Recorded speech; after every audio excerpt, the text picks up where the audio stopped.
Hello everyone, দেহগড় ডায়েরির আরও একটা নতুন পার্ট।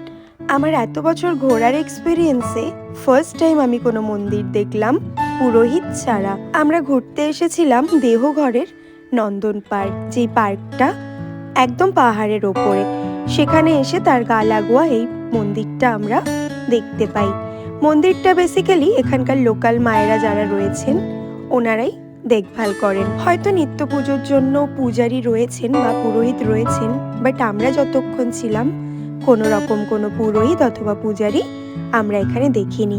মন্দির প্রাঙ্গণটি এতটাই নিস্তব্ধ আর এতটাই নিট অ্যান্ড ক্লিন, প্রথমে ঢুকেই কিন্তু মন জুড়িয়ে গেল।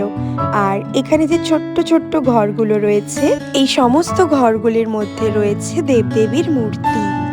কোথাও রয়েছেন সিদ্ধিদাতা গণেশ, আবার কোথাও বা রয়েছেন স্বয়ং লক্ষ্মীনারায়ণ, আবার কোথাও রয়েছেন মা বৈষ্ণোদেবী। এছাড়াও এখানে রয়েছেন স্বয়ং মহাদেব, সাথে এখানে রয়েছেন হনুমানজি। এই সমস্ত কিছুর মধ্যে থেকে মন ছুঁয়ে যাওয়ার মতো একটি ভগবানের মূর্তি দেখে আমি স্তব্ধ হয়ে গেলাম।